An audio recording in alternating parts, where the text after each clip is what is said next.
आत्मीय भाइयों एवं बहनों, पुस्तक परदोष दर्शन एवं अहंकार से बचे पढ़कर सुना रहे थे आपको इसी क्रम में।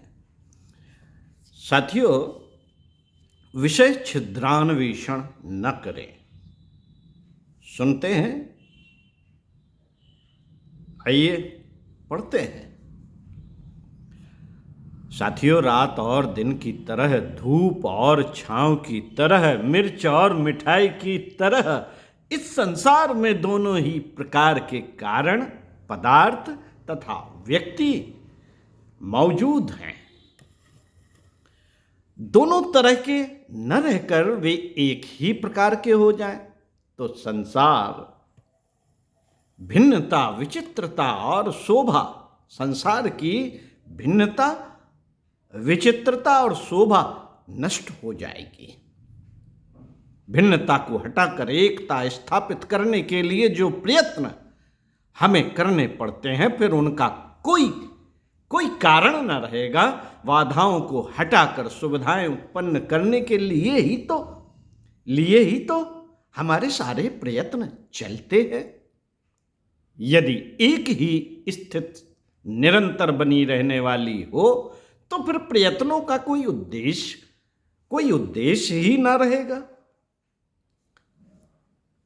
मित्रों, संसार की रचना में दोष और दर्शन, दोष और ईश्वर, संसार की रचना में दोष और ईश्वर की भूल ढूंढने की अपेक्षा हमें यही सोचना चाहिए कि क्या ऐसा संभव है कि अप्रिय के दुष्प्रभावों से बचा रहा जा सके और प्रिय की प्राप्ति के लाभों से लाभान्वित हुआ जा सके। विचार करने पर प्रतीत होता है कि ऐसी सुविधा भी परमात्मा की इस सृष्टि में मौजूद है। यदि उस सुविधा से लाभ उठाना जान लिया जाए तो ऐसा हो सकता है कि संसार की रचना परस्पर विरोधी, प्रिय और अप्रिय तत्वों से होने पर भी हम शांति, संतोष और आनंद का जीवन व्यतीत कर सकें। मित्रों, यदि हमें सचमुच प्रिय की प्राप्ति और अप्रिय से मुक्ति अभीष्ट हो तो इसके लिए तो एकमात्र मार्ग सुनिश्चित है, उसे ही अपनाना होगा। वह मार्ग है प्रिय दर्शन।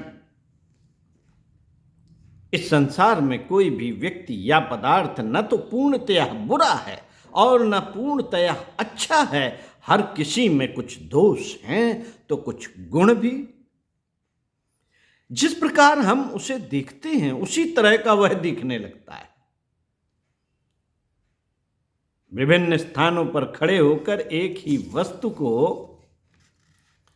देखा जाए, कई कोणों पर खड़े होकर यदि देखा जाए, आप फोटो देख सकते हैं। इसे यदि कई तरीके से देखा जाए, कई एंगल से देखा जाए तो वह अलग अलग प्रकार की दिखाई देती है। एक फोटोग्राफर अपना कैमरा लेकर किसी इमारत या मनुष्य के आगे पीछे दाएं बाएं घूमता है और विभिन्न स्थानों पर खड़े होकर फोटो खींचता है तो वे तैयार हुए चित्र एक दूसरे से सर्वथा भिन्न दिखते हैं, यद्यपि वे एक ही व्यक्ति या वस्तु के होते हैं। सामने से फोटो खींचने पर मनुष्य जैसा दिखाई देगा, पीठ की ओर से खींचा हुआ चित्र उससे पृथक प्रकार का खींचेगा। एक ही वस्तु अनेक प्रकार की दिखे, एक ही वस्तु अनेक प्रकार की दिखे तो इसमें कुछ आश्चर्य की बात नहीं है। अलग अलग कोणों से देखने पर हर वस्तु भिन्नता लिए हुए दिखती है। इसी को दृष्टिकोण कहते हैं। दृष्टिकोण की भिन्नता से इस सारे संसार का स्वरूप ही बदल जाता है।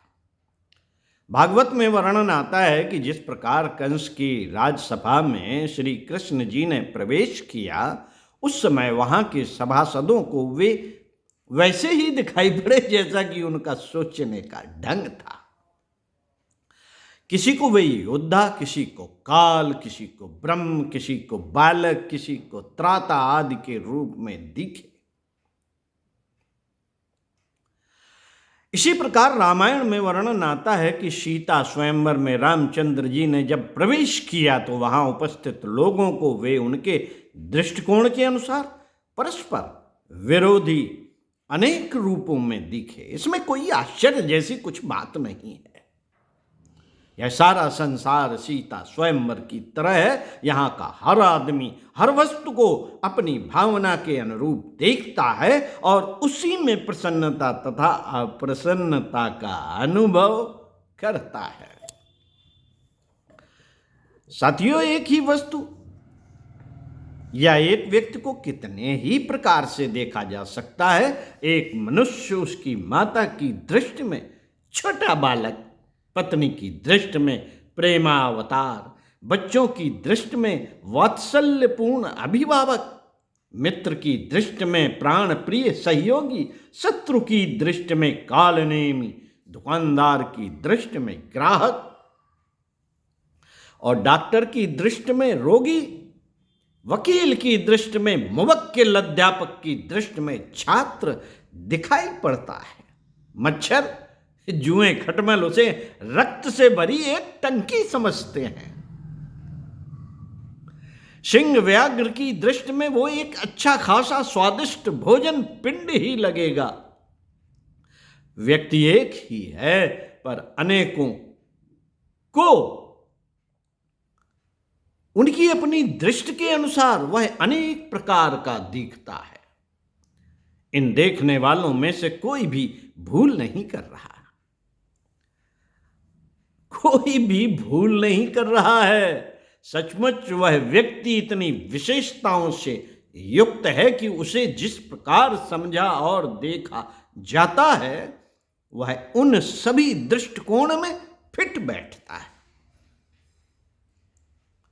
एक बगीचे में सुगंधित फूल भी खिले होते हैं और जहां तहां गंदगी भी पड़ी होती है। भौंरा सुगंध का आनंद प्राप्त करता है, मधुमक्खी शहद चूसती है और गोबर में कल्लोल करने वाला गुबरीला कीड़ा कहीं पड़ी गंदगी को ढूंढ लेता है और उसी में लोटपोट कर अपनी इच्छित स्थिति प्राप्त करता है। लकड़हारा उसमें सूखी लकड़ी तोड़कर अपना काम चलाता है। पक्षी उसे धर्मशाला समझते हैं। माली के लिए वह निर्वाह का उद्योग धंधा है। संतों के लिए भजन का स्थान, चोरों को छिपने का आश्रय और भी न जाने वह किसके लिए क्या क्या है। सभी अपनी अपनी दृष्टि से उसे देखते हैं और दुख तथा सुख का अनुभव करते हैं। मित्रों, यह संसार भी ईश्वर का एक सुरम्य उद्यान है। यहां जैसी जिसकी दृष्टि हो वैसी ही मिल जाने लायक पर्याप्त पदार्थ तथा व्यक्ति मिल जाते हैं। नशेबाज जहां कहीं भी जाते हैं उन्हें अपने साथी मिल जाते हैं। चोर चोरों को और जुआरी जुआरियों को ढूंढ लेते हैं। व्यभिचारी और वैश्याएं एक दूसरे को आसानी से प्राप्त कर लेते हैं। संत समागम और सत्संग के प्रेमी अपना प्रिय वातावरण ढूंढ लेते हैं। सज्जनों को सज्जन, कवियों को कवि, साहित्यकारों को साहित्यकार, कलाकारों को कलाकार के साथ संपर्क बनाने में देर नहीं लगती। मनुष्य में एक ऐसा चुंबकत्व मौजूद है जिसके अनुसार उसे अपना प्रिय वातावरण तलाश करने में देर नहीं लगती। जैसी अपनी प्रवृत्ति और भावना होती है उसी के अनुरूप परिस्थितियां भी सामने आकर खड़ी हो जाती हैं। यदि हम सज्जनता ढूंढने निकलें तो सर्वत्र न्यूनाधिक मात्रा में सज्जनता दिखाई देगी। मानवता के श्रेष्ठ गुणों से रहित कोई भी व्यक्ति संसार में नहीं है। गुण और अच्छाइयां ढूंढने निकलें तो बुरे समझे जाने वाले मनुष्यों में भी अगणित ऐसी अच्छाइयां दिखाई देंगी जिनसे अपना चित्त प्रसन्न हो सके। इसके विपरीत यदि बुराई ढूंढना ही अपना उद्देश्य हो तो श्रेष्ठ, सज्जन और संभ्रांत माने जाने वाले लोगों में भी अनेकों दोष दिखाई देते हैं और वे ही दोषदर्शी के लिए, छिद्रान्वेषक के लिए दुर्गुणों की खान, निंदनीय और शत्रु प्रतीत होंगे। देखने और सोचने का तरीका बदल जाने से भिन्न प्रकार की अनुभूतियां होना स्वाभाविक है, स्वाभाविक ही है। मित्रों, हमें बाह्य व्यक्ति, पदार्थ और कारण बुरे दिखाई पड़ते हैं, पर यह नहीं सूझता कि अपना दृष्टिकोण ही तो कहीं दूषित नहीं है। अपना दृष्टिकोण ही तो कहीं दूषित नहीं है। आत्मनिरीक्षण इस संसार का सबसे कठिन काम है। अपने दोषों को ढूंढ सकना समुद्र के तल में से मोती ढूंढ लाने वाले गोताखोरों के कार्य से भी अधिक दुष्कर है। अपने दोषों को स्वीकार कर सकना किसी साहसी से ही बन पड़ता है और सुधारने के प्रयत्न तो कोई विरला ही शूरवीर करता है। यही कारण है कि हम में से अधिकांश व्यक्ति दोषदर्शी, छिद्रान्वेषी दृष्टिकोण अपनाए रहते हैं और हर किसी को दोषी, निंदनीय, घृणित एवं दुर्भावना युक्त समझते रहते हैं। परिणाम स्वरूप सर्वत्र हमें दुष्टता और शत्रुता ही दिखती है, निराशा और व्यथा ही घेरे रहती है। साथियों, हमें बड़े बड़े आदमी यही कहते सुनते मिलते, भाई साहब बहुत परेशान है। अरे काहे के परेशान है? ये क्या है? ये हमारी दृष्टिकोण ही तो है। सारे संसार को अपनी इच्छानुकूल बना लेना कठिन है, क्योंकि यह परमात्मा का बनाया हुआ है और अपनी इस कृति को वही बदल सकता है। पर अपनी निज की दुनिया को अपने अनुकूल बदल सकना हम में से हर एक के लिए संभव है। जिस प्रकार परमात्मा का बनाया हुआ एक संसार है, उसी प्रकार हर मनुष्य की बनाई हुई उसकी अपनी एक निजी दुनिया है। निजी दुनिया होती है जिसे वह अपने दृष्टिकोण के अनुसार बनाता है। उसी में संतुष्ट, असंतुष्ट, खिन्न, प्रसन्न बना रहता है। यदि कोई चाहे तो अपनी दुनिया को बदल सकता है। दृष्टिकोण के परिवर्तन के साथ साथ वह परिवर्तन पूर्णतया संभव है।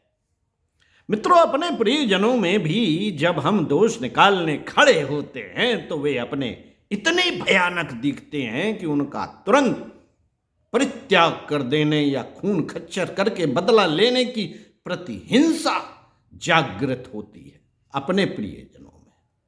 कौन है हमारे प्रियजन? साथियों, हमारे अपने बच्चे ही कौन है? माता पिता, भाई बहन, बच्चे, बहुएं, यही तो सब बची हैं। और तो सब बहुत पीछे की बात हो गई जब कुटुंब हुआ करता था।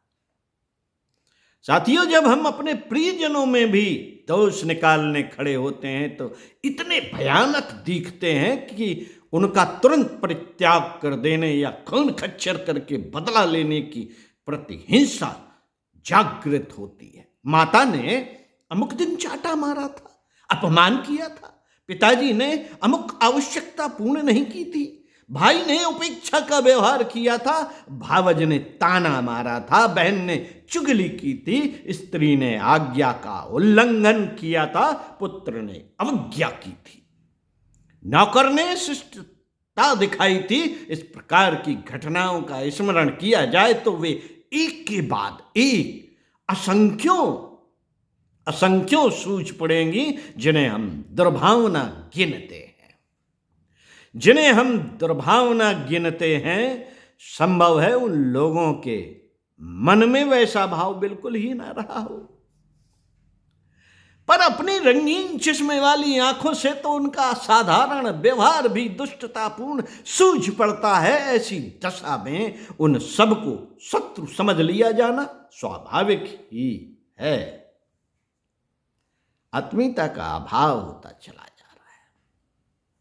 साथियों, शत्रुओं के बीच रहता हुआ मनुष्य नरक, अशांति और असंतोष ही अनुभव कर सकता है। हम में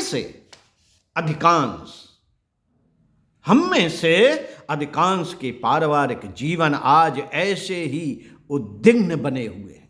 संपन्नता की कमी नहीं, धन दौलत, साधन संपन्नता सब कुछ है, फिर भी हम में से अधिकांश के पारिवारिक जीवन आज ऐसे ही उद्विग्न बने हुए हैं। यदि यह दृष्टिकोण बदल लिया जाए तो अपनी दुनिया बिल्कुल दूसरी ही तरह की बन जाती है। स्वजनों और स्नेही जनों की अच्छाइयों, सेवाओं, उपकारों, सज्जनताओं और उपयोगिताओं का यदि विचार किया जाए तो ऐसा लगेगा मानो वर्षों में पूर्व दिशा से उठते हुए बादलों की तरह उनकी श्रेष्ठताएं मस्तिष्क में उमड़ती चली आ रही है। कौन स्वजन ऐसा है जिसके असीम उपकार अपने ऊपर नहीं है? एक पैसे से भी की गई मदद वक्त में 1,00,000 के बराबर होती है। शरीर से किया हुआ श्रम हजारों रुपयों के बराबर होता है। दिया गया समय अनंत काल के बराबर होता है। साथियों, कौन स्वजन ऐसा है जिसके असीम उपकार अपने ऊपर नहीं है? माता का वात्सल, पिता का सौजन, भाई का सद्भाव, पत्नी का आत्मदान, मित्र का सहयोग इतनी अधिक मात्रा में अपने को मिला होता है कि उनका विस्तार पूर्वक स्मरण किया जाए तो लगेगा कि हम देवताओं के बीच में रहते हैं। उपकार, करुणा, सेवा और सहायता से, प्रेम और सहयोग से भरी यह दुनिया तब इतनी सुंदर लगती है कि इसके कण कण के प्रति श्रद्धा से मस्तिष्क झुक जाता है और जीवन अपने आप दूसरों के उपकार भार से लदा हुआ प्रतीत होता है और लगता है हम क्या करें इनके लिए, क्या कर दें कि हमारा यह भार कम से कम होता चला जाए। जीवन में हर घड़ी आनंद और संतोष की मंगलमय अनुभूतियां उपलब्ध करते रहना अथवा द्वेष, विक्षेप और असंतोष की नारकी अग्नि में जलते रहना बिल्कुल अपने निज के हाथ की बात है। इसमें न कोई दूसरा बाधक है और न सहायक। अपना दृष्टिकोण यदि दोषदर्शी हो तो उसका प्रतिफल हमें घोर अशांति के रूप में मिलेगा ही, और यदि सोचने का तरीका प्रियदर्शी, गुणग्राही है तो संसार की विविधता और विचित्रता हमारे मार्ग में विशेष बाधक नहीं हो सकती। मित्रों, संतोष, आनंद की अनुभूतियों का रसास्वादन करने से तब हमें कोई रोक नहीं सकता। दोनों मार्ग हमारे सामने खुले पड़े हैं। जिधर भी चाहें हम प्रसन्नता पूर्वक, स्वेच्छा पूर्वक, खुशी खुशी चल सकते हैं।